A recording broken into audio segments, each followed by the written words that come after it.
And thanks to Danny for teaching the week I was out. Appreciate that.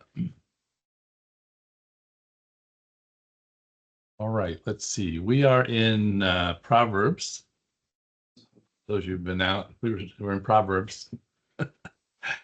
Chapter 18.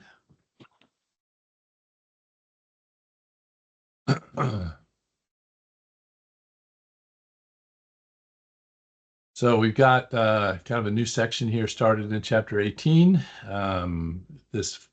For most of the book, it's a speech on fools, or rather a speech on the speech of fools and on the speech of the wise, with a Janus at verse 12. Those of you who remember all of our poetry words, we have a Janus at verse 12. If you don't remember, it doesn't matter. Good Janus. All right, let's get started. Verse 1, though. Excuse me. A man who isolates himself seeks his own desire. He rages against all wise judgment. And the emphasis on this is one who separates himself from others, who is antisocial, if you will. Then he's all focused on himself, all focused on his desires, and focused on what he needs rather than focusing on other people.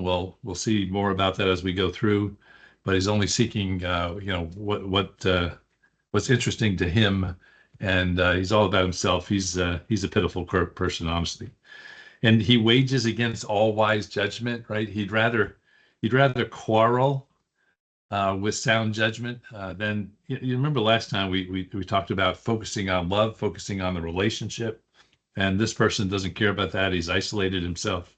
He rages then against all wise judgment about coming together with other people and getting counsel.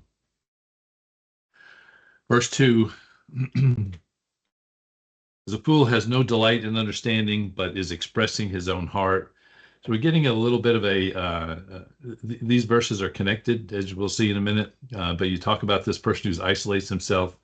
He's then essentially called a fool in verse 2. He has no delight in understanding, no delight in that wise judgment in verse 1. He's only interested in expressing his own heart, expressing his own interests and desires, what's important to him. We've talked a lot about one of the issues that the fool has is they don't stop talking. I came across an important word that you guys need to know. It's in my study. It's logoria. Logoria, which is the inability to stop talking. It's kind of like diarrhea, but it's a real word. It's diarrhea of the mouth, logoria. Anyway, I just found that hilarious. Anyway, you may need that someday. But this is the fool. He doesn't have the ability to stop talking. I go on to verse 3. When the wicked comes, contempt comes also, and with dishonor comes reproach. So this is, again, we see the connections. We have this man that isolates himself. He's called a fool in verse 2, and then finally called wicked in verse 3, right? And with that comes contempt, comes dishonor, comes reproach. And these are the things that he's bringing. He's bringing contempt. He's bringing dishonor. He's bringing reproach in raging against wise judgment and talking constantly. So verse 4, to kind of wrap this little piece up, it says, the words of a man's mouth are deep waters. The wellspring of wisdom is a flowing brook. What's interesting about this verse is that the commentaries are kind of split on it. One half of the commentaries say the words of a man's mouth are deep waters, well, meaning that he's got great deep thoughts and deep insights, etc. The other half go, no. Whenever this phrase deep waters is used, it really is in a negative sense, that he's a man that you can't understand what he's saying, that it's that his words and his thoughts are inaccessible. They're deep and deep and dark. And so this really is a contrast then in verse 4. The words of a man's mouth are deep waters. The words of a man's mouth, right, of a person's mouth. But the wellspring of wisdom is a flowing brook, right? That's where you get clarity. That's where it comes rushing at you when you look at wisdom, not just the words of a man, but the wellspring of wisdom. Wellspring, of course, the life of wisdom, the life that comes from wisdom. Verse 5. It is not good to show partiality to the wicked or to overthrow the righteous with judgment. We've seen this before. In fact, if you go back to chapter 17, verse 15 last week, right? He who justifies the wicked and he who contemns the just, both of them alike are an abomination to the Lord. He continues to bring this up, that any kind of partiality that overthrows righteousness, that overthrows judgment, is wrong. All right, verse 6 and 7, we drop back a little bit to the conversation we were having in 1 through 4. A fool's lips enter into contention, his mouth calls for blows. A fool's mouth are his destruction, and his lips are a snare of his soul. Right? His lips, his mouth get him in trouble. Go back to chapter 12. I'm just reading you some stuff. You don't need to flip back. But 12:13 says, the wicked is ensnared by the transgression of his lips, but the righteous will come through trouble, right? His own mouth is a snare for him, right? Verse 7 says, a fool's mouth is his destruction. I'm back in 18 now. A fool's mouth is his destruction. Again, this boomerang effect of the stuff that he says comes back to get him. You'll notice also that, in verse between 6 and 7, you also have this progression. A fool's lips, first of it's a contention, then his mouth calls for blows, and then finally you see destruction in verse 7, and then the final one, his lips are a snare to the soul, or are eternal death. So you got contention to blows to destruction to eternal death, in all coming from the mouth of the fool, who insistently talks, insistently wants to express his own heart, and doesn't listen to wise judgment. There's also several of the, excuse me, several of the commentaries mention that there's a picture here of a person jumping into a contentious situation. Excuse me. It says a fool's lips enter into contention. So this fool jumps into the middle of an argument and makes it worse with his own foolish words, with his own thinking from his head, rather than listening to the wise judgment. So that is certainly part of what's going on here. Excuse me. Had Raisin Man for breakfast, and for some reason it is killing me. Let's keep going. Verse 8.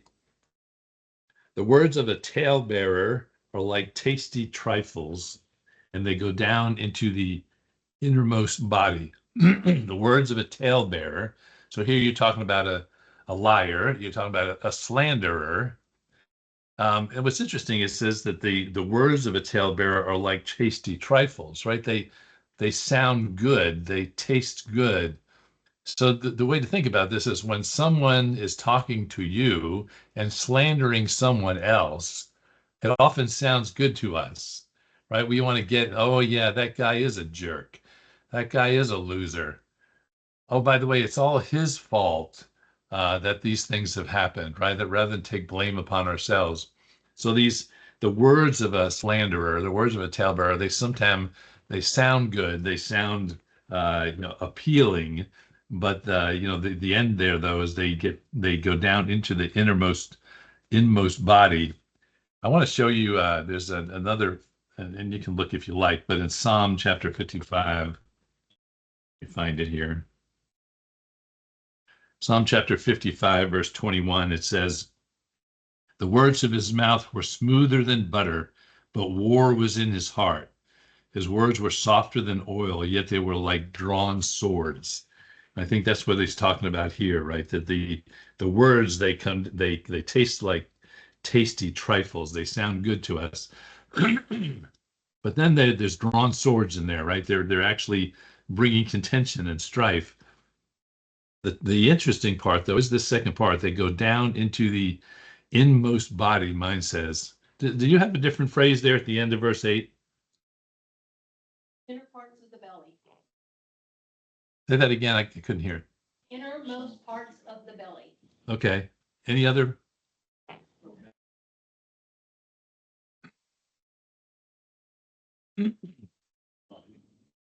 So the thing that I would say here is here's what happens. Again, you're talking to someone.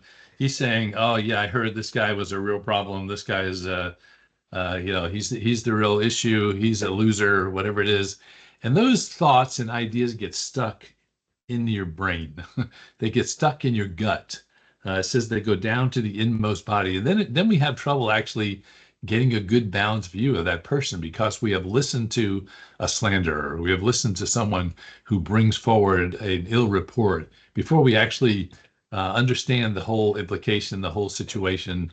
And there's a lot more that here in Proverbs 18 has to say about this, but I just want you to say that, get that right in the beginning. The first word, the word we hear from this talebearer, it sounds good, but they get stuck in our gut, is what it's really trying to say there in verse 8. All right, verse 9. He who is slothful in his work is a brother to him who is a great destroyer. Now, we've talked about slothfulness before in Proverbs, right? And it's saying here that, whether you're not doing anything or whether you're destroying something, that's just as bad.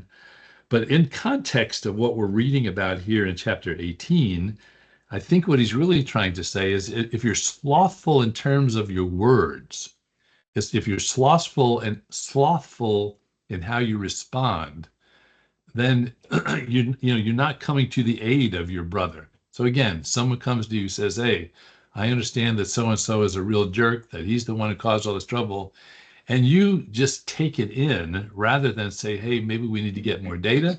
Maybe we need to talk to so and so. Maybe we need to find out what the whole situation is." You're being slothful in your words, right? You're not trying to really come to the truth. You're not worried about love.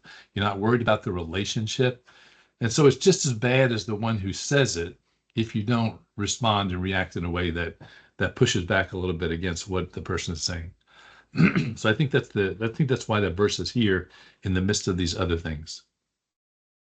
All right, we get to verse 10. We have a verse that you know. The name of the Lord is a strong tower, and the righteous run to it and are safe. And there's a parallel verse in verse 11. So let's read that. The rich man's wealth is his strong city, and like a high wall in his own esteem. So let's spend a minute on this one. First of all, it says the name of the Lord is a strong tower. When it says the name of the Lord, what is it saying?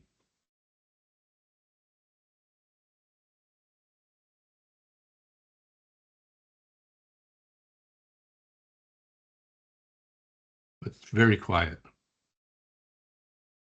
What is it? What is it when the expression "the name of the Lord" is said? What does that mean? What is it talking about? Character. I didn't hear that. I'm sorry. Character. His character, right? It's talking about the character of the Lord, the presence of the Lord, who He is. So I just want you to use your brains for a minute. And when you think when this thing says the name of the Lord is a strong tower, what are the characteristics of the Lord that come to mind?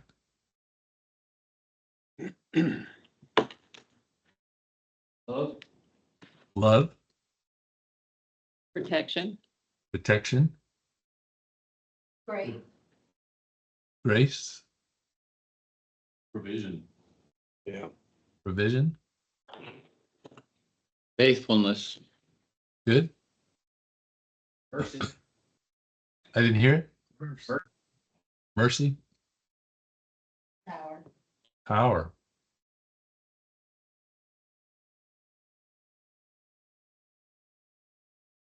What are the characteristics of the Lord?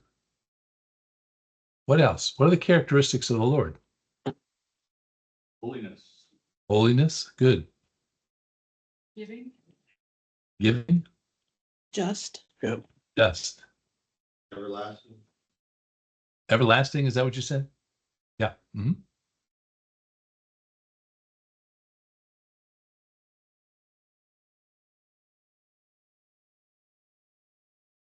I do want you to turn to Psalm 18.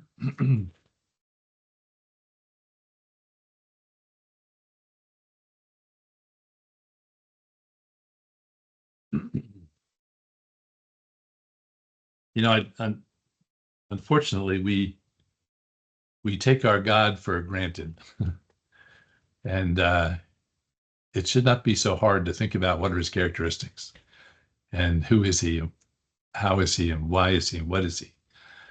Psalm 18. So we could read the whole thing, but I'm just going to pull out a couple pieces here. Verse 1 and 2, first of all, it says, I will love you, Lord, my strength. The Lord is my rock, my fortress, my deliverer, my God, my strength in whom I will trust, my shield and the horn of my salvation, my stronghold. I will call upon the Lord who is worthy to be praised. So shall I be saved from my enemies. Skip down to verse 6. In my distress, I called upon the Lord and cried out to my God. He heard my voice from his temple. My cry came before him, even to his ears. Then the earth shook and trembled. The foundations of the hills also quaked and were shaken, because he was angry. Smoke went up from his nostrils, the devouring fire from his mouth. Coals were kindled. He bowed the heavens also, and came down with darkness under his feet. And he rode upon the cherub and flew. He flew upon the wings of the wind. He made darkness his secret place. His canopy around him was dark waters, thick cloud from the skies. From the brightness before him, a thick cloud passed with hailstones and coals and fire. The Lord thundered from heaven, and the Most High uttered his voice. Hailstones and coals of fire. He sent out his arrows, scattered the foe. Lightning in abundance has vanquished them. Then the channels of the sea were seen. The foundations of the world were uncovered. At your rebuke, O Lord, at the blast of your breath of your nostrils, etc., etc. God is awesome. And when it talks, going back to Proverbs now, when it talks about the name of the Lord is a strong tower, all of those characteristics of God are part of this strong tower that we're going to talk about more in a minute. But then also, some of you brought in what I would say we more generally associate with characteristics of Christ, right? Grace and mercy. Of course, those are also characteristics of the Lord and in his name. If you think about Christ, though, are there other characteristics you would add to this picture of the Lord? Human. Human?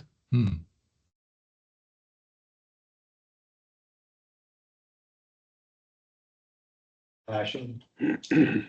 Compassion. Good. Healing. Healing. Good.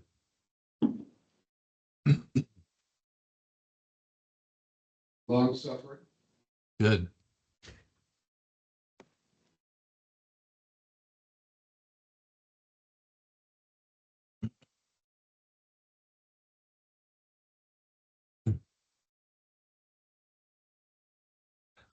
All right, so that's good.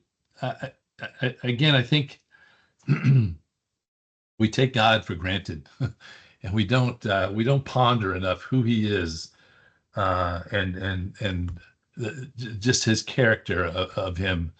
So we come to a verse like this, and it says, "The name of the Lord is a strong tower." All that stuff should flood into our brains when we start thinking about it. And when it says that, when it says that he's a strong tower, right? Some of you mentioned, right, that certainly brings up the picture of protection, right? Fortification of peace within that. There's also this picture of eternalness, right? Forever, strong tower, a safe place, all encompassing. Now, what's interesting, if you compare that strong tower with the tower in verse 11, right? The rich man's strong tower or strong city is his wealth, right? I mean, this is the comparison, right, between a rich man's wealth and all of the characteristics that we just talked about with God. And this is the choice that people make between the strong tower of the name of the Lord and the tower of riches, the tower of wealth. And the question being asked here is, which one are you depending on? Are you depending on the tower of wealth, or are you depending on the tower of the name of the Lord? And I'd ask another funny question. Which one of these towers is real? I'm not looking for an answer to that question, but I just want you to think about that, though. Which one is real? Is the Tower of Riches real, or is the Tower of the Name of the Lord real? And then, which one are you depending on? Which one, day in, day out? Which one do you think that's important to me? That's what I'm depending upon. Am I depending upon me and my tower of wealth, or am I depending on the tower of the name of the Lord? Okay. Then it says the second part says the righteous run to it and are safe. Why are the righteous running?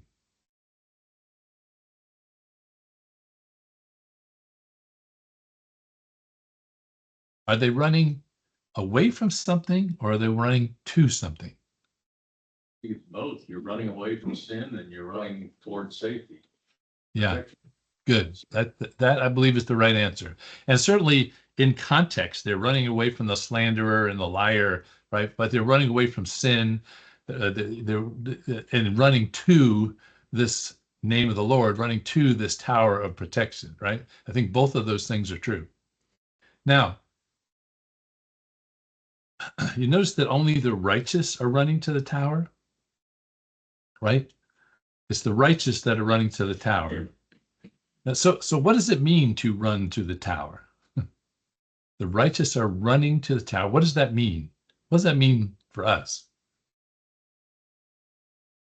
God's word's a priority. It's your first. Yeah. Yes. And what does it mean to run to the tower?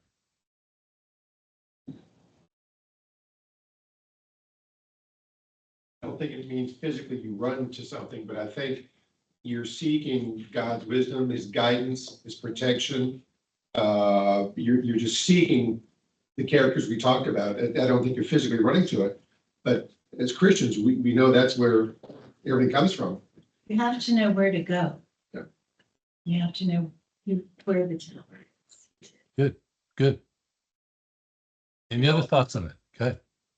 I think also if you're running, you're not relying on yourself. Does that make sense? Right. Mhm. So thinking in a sense of like in danger, like I'm trying to get away from the bear in the wood, I could turn and try to fight or lay on the ground and pretend to be dead, or I could run, right? So running is you're going to find something else to rely on, like the safety of the name of God. I think that's good. Any other thoughts on that? Yeah. I think you hit it pretty well. I mean, it's the trust, right? It's the dependency, right? Again, I asked the question, what are you depending on? And this is the running towards it shows it's the, as Russell kind of said too, it's the active going after. It's the faith, right? The righteous are running to it. Those who have faith run to it. Those who trust in that tower, in that name, run to it. And then to me, the beautiful thing here is the end, right? They run to it and are safe. Does anybody have any other translations there? Mine says the righteous run to it and are safe. Is that what yours says? Yes. That same thing. Well, that's interesting because the actual Hebrew there is they run to it and are lifted up. Or they run to it and are set on high is probably the better one. They're set on high. I just see this beautiful picture as Tom kind of talked about someone running across the field, or maybe it was Kevin, someone running across the field to their dad, right? This little child running across the field to his dad. The dad grabs him and lifts him up, right? And lifts him up, and then he's safe. Then he's in the arms and protection of his father. I think that's exactly what is going on here. The righteous run to it. The righteous depend on it. The righteous have faith in that name, in that strong tower, and they're safe there. They're lifted up and are safe. I'm going to go back and read to you out of Psalm 91. You can go if you like. All I got to do is find it. Psalm 91,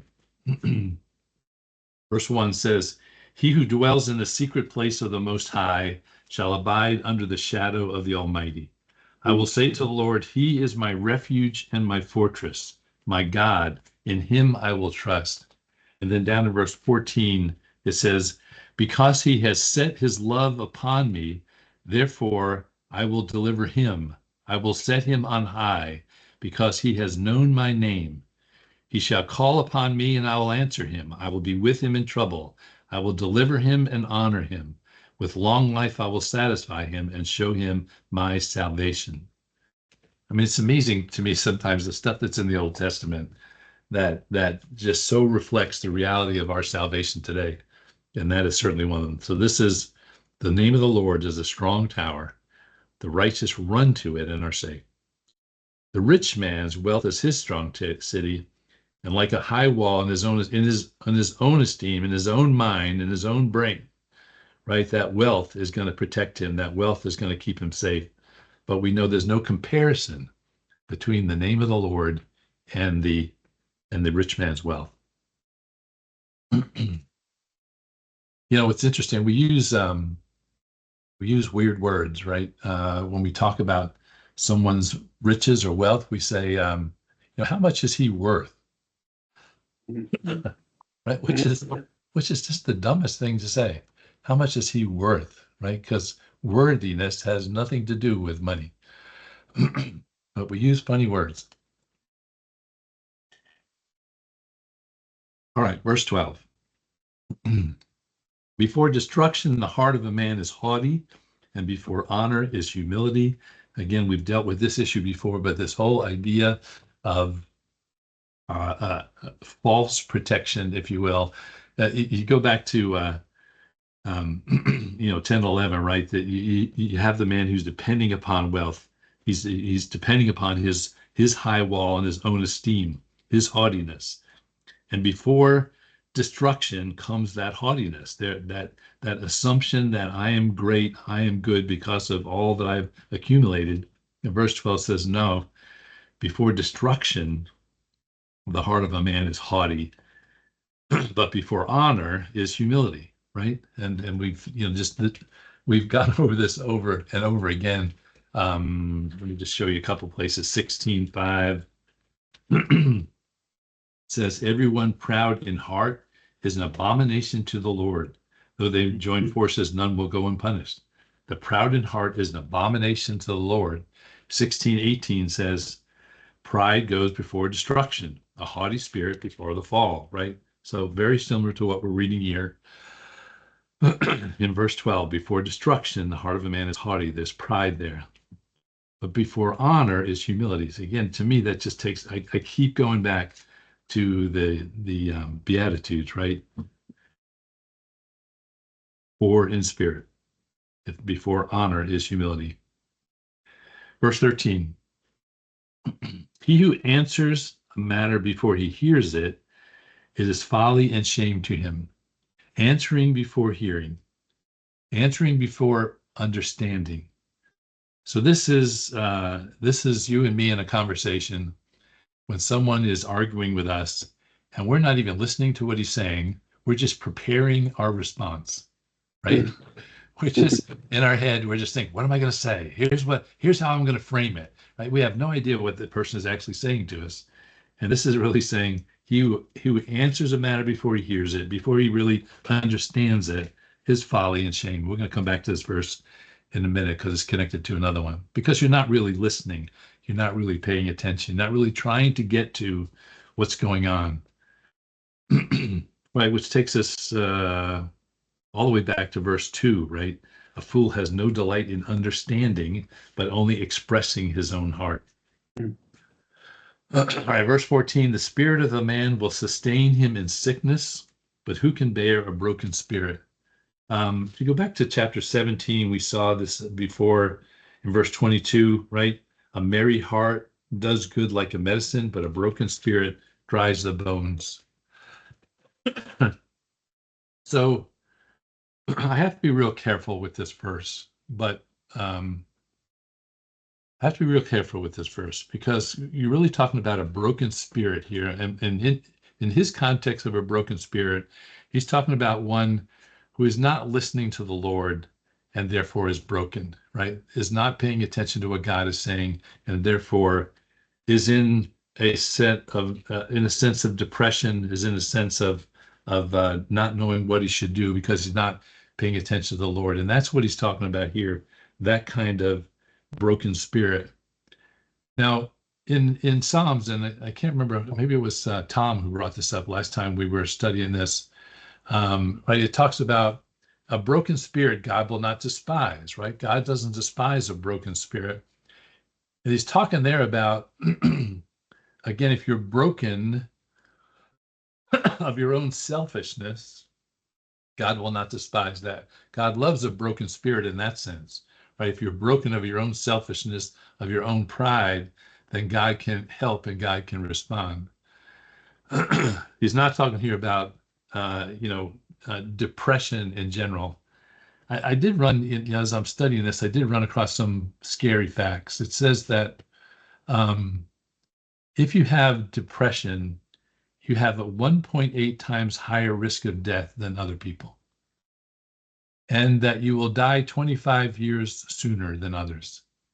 So depression is a really important issue, right? And listen, I know depression has many, many different reasons for being. Some of them are chemical and physical and all of the things. But it's but God wants to help in those situations. Some of you have heard us talk about it in our other Sunday school class. One of the members there was dealing with some serious depression where they were having trouble doing anything, and God stepped in and miraculously cured and miraculously changed that person such that they are back to normal. So God can work in these situations, but you got to lean on him. You got to depend on him. You got to get his help in those. Those can be tough situations. Rich, for those who've been here long enough, Jack Wilder had an Yep. issue. He's the one who baptized me back in 1980, and he fought that bear from what I understand, for a long time. Yep, that's right. Truly man of God, but that was. So that's why I don't want to paint this with too broad a brush, but because there's a lot of stuff that go into that kind of conversation. So, but I can't just skip over the verse either. It's here. All right, verse 15. The heart of the prudent acquires knowledge, and the ear of the wise seeks knowledge. I guess the thing that jumps out of me in this verse again, and we've said it before, but there's I've just lost my place. Yeah, the heart of the prudent acquires and seeks, right? There's an activeness, there's a seeking of knowledge, seeking of these principles. But notice that it starts in the heart. The heart of the prudent acquires knowledge, and the ear of the wise seeks knowledge, right? It begins in the heart. In other words, you got to love wisdom. You got to really want to have a relationship with wisdom in order to acquire it. And then you go after it. Then you search after it. You seek for it. It's a very active thing in order to do that. It starts in the heart with a love to actually acquire that knowledge.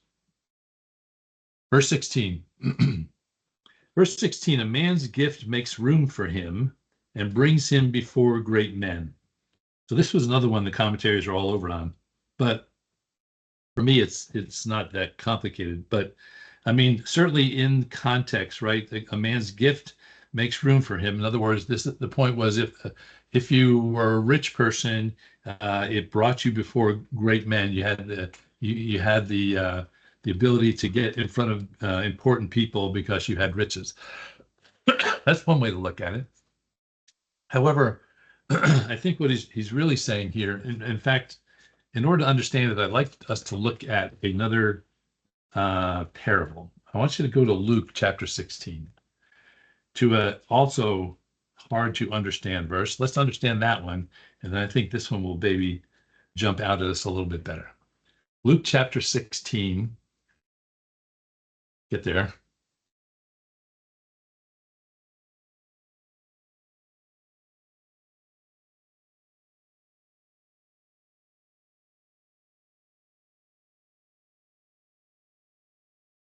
Luke chapter 16 begins with this parable of the unjust steward. Now, I'm not going to go through the whole parable, But let's just get down to the ending, to what Jesus had to say to him. Down in verse 8, it says, "So the master commended the unjust steward because he had dealt shrewdly. For the sons of the world are more shrewd in their generation than the sons of light."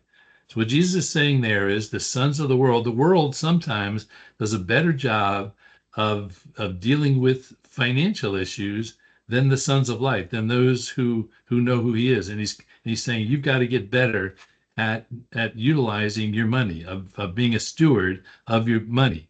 And then it goes on in verse 9, it says, "And I say to you, make friends for yourselves by unrighteous mammon, and when you fail, they may receive you into everlasting home." Make friends for yourselves by unrighteous mammon, that when you fail, they may receive you into an everlasting home. That seems like an odd thing for Jesus to say. Use your money to make friends, and then they'll receive you into an everlasting home. So let me give you an understanding of that verse, and then we'll go back and look at Proverbs. What he's saying here is use your friends, use your money, use your money to do God's work. And what is God's work? God's work is to help other people come to know who he is, right? So use your money, make friends for yourselves by unrighteous mammon. In other words, bless your friends, bless others, make friends with the money that you have, with your resources. Use your resources to make friends, to do God's work, to bring other people into the kingdom. Then, when you fail, when your money fails, when there's no more money, and you get to heaven, there'll be a whole horde of people there to receive you into that everlasting home, because you have utilized your resources to bring others to know the Lord. That's what that verse is saying. All right? Use your resources to bring others to the Lord. When you get to heaven, then there's going to be a whole horde of people that you have led, that you have helped, that you have helped to see who the Lord is, who will then receive you into heaven, and the Lord will receive you into heaven in a more glorious way because of the others that are there. Now go back to Proverbs, verse 16. "A man's gift makes room for him and brings him before great men." I believe what this is saying actually is, as you use your money to do God's work, right?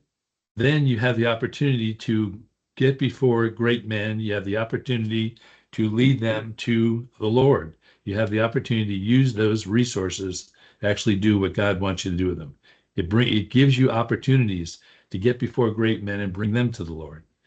I think that's all that he's saying.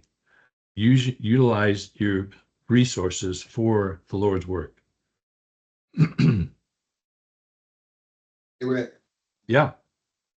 Isn't it possible in the context of what's going on that the gift is actually the wisdom that the individual has?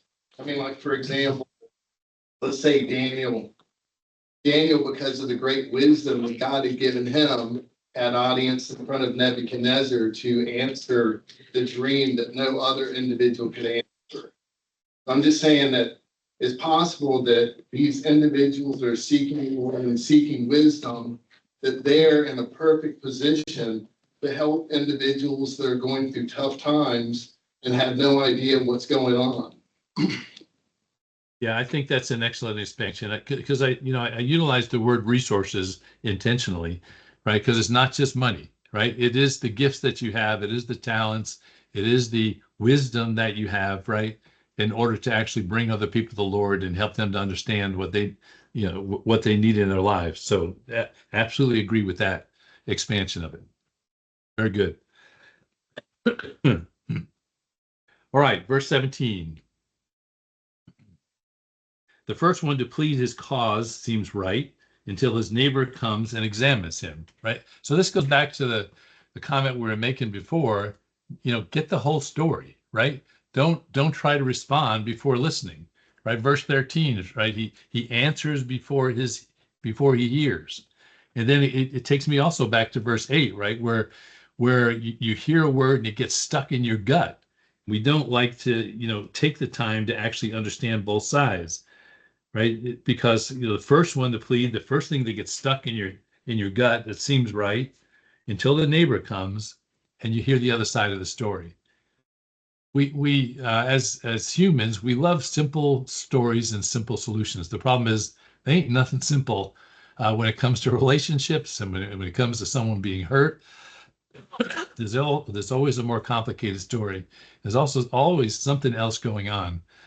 And so, I just think here in chapter 18, he's just saying over and over, get the whole story. Make sure you really understand before you react, before you put somebody in a bucket and say, that guy is worthless. That guy is not worth interacting with. That guy I don't want to pay any more attention to because of blah, blah, blah, blah. Verse 18. Casting lots causes contentions to cease and keeps the mighty apart. We saw lots before, back in chapter 16, verse something, 33. It says, the lot is cast into the lap, but every decision is from the Lord. So I think we need to generalize this statement, right? So if you don't know, casting lots in those days, the idea there is some kind of you put an X on a piece of paper, spread them around the group, and see who ends up with the X. That is the person who is therefore chosen, right? It's some kind of rolling the dice in order to figure out what the right answer is, right? That when we talk about lot, that's what we're talking about. So he's saying here, and then the idea in their minds was God then controls the outcome, right? He's the one who decides who has the X or who gets the number. So they end up being chosen for good or ill, depending upon what they're casting lots for. So the larger statement that he's saying here is, if you have contentions, if you have mighty men who are fighting against each other, you really ought to take those back to God. Now, maybe we don't cast lots today, right? But the idea was take that decision back to God, because all decisions are His. All decisions are His. So take that decision back to Him. Take it to God. If you can't decide, in verse 17, right? We're looking at examining both sides of the issue, trying to understand who's right and who's wrong. And if you can't understand that, even after verse 17, then you got to take it to God. And you got to allow Him to help make that decision. Verse 19. A brother offended is harder to win than a strong city, and contentions are like the bars of a castle. Again, to me, this takes me back again to verse 8, right? A brother offended, a brother who is hurt, and that goes down deep then into his body because he has been hurt by someone. Very hard to get that out, very hard to clean that up. It's harder to win him when he's hurt and he's taken that down into his inmost body, as it says in verse 8, right? But what we got to compare this with is go back to chapter 17 a minute and just let's remind ourselves in chapter 17, verse 9, right? He who covers a transgression seeks love, but he who repeats a matter separates friends. And then in verse 17, a friend loves at all times, and a brother is born for adversity, right? We spent quite a bit of time talking about that last time. So here you have the other side of that. A brother offended is harder to win than a strong city. So I think taking offense is one of the real sins that we have in the body, taking offense. And should the brother have taken offense? The brother was offended. Should he have taken offense, or should he have overlooked it, right? Should he have, based upon love, said, that is not that important, whatever that offense is? Because once you take offense, then it goes down to the inmost body and it's very tough to get out. I could say more there. I'm just going to stop. All right, we'll keep going. Verse 20.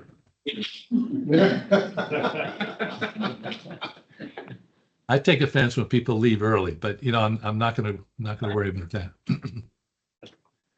All right, Rich, verse- they yeah. decide everybody's offended by everything. It's like, you just go, give me a break. You did Yeah. work, and just deal with it. It's just incredible. And again, that we got to be careful because we can fall into that same trap, right? When somebody says something to us, or there's some dumb commercial on TV, or there's something said on Facebook, and we take offense, right? And we're not supposed to. We're supposed to be the ones showing people how not to take offense. But yeah, that's where the world is today. It's all about taking offense. All right, verse 20. Verse 20. A man's stomach shall be satisfied from the fruit of his mouth, and from the produce of his lips shall he be filled. Let me just go on to verse 21 also. Death and life are in the power of the tongue. Those who love it will eat of its fruit. Right? This whole picture just makes me say, you know, you're going to eat your words, either in this life or the next. Make sure they're good. Man's stomach shall be satisfied by the fruit of his mouth. In other words, you're gonna end up with those. This is the boomerang effect again. You're gonna end up with the things that you say are gonna come back to you, and you're gonna have to eat them. And if they're good, they're good. And if they're not good, they're not good. I know that was profound. All right, I'm going to stop there because really with verse 22, we start a new section that goes into chapter 19. So I'm going to stop right there, verse 21. And we're also near time, so that makes sense. That makes the most sense. Yeah. Okay. So let me just stop there, and we'll do a wrap up on chapter 18 next time once I complete it. All right. Anything else then on chapter 18?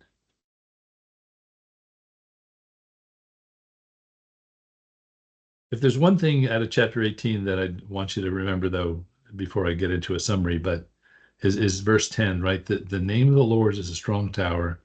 The righteous run to it and are safe. I just think we need to ponder more the name of the Lord. And I don't mean to think about what are all those Hebrew names for the Lord. I just think the character of the Lord, the who he is, and the power and might and majesty of the Lord. We've gotten a little bit too familiar with the Lord. And anyway, okay. Anything else in chapter 18? Are we ready to go to prayer requests? All right. Joanne? Recording. Joanne? I appreciate your prayers for just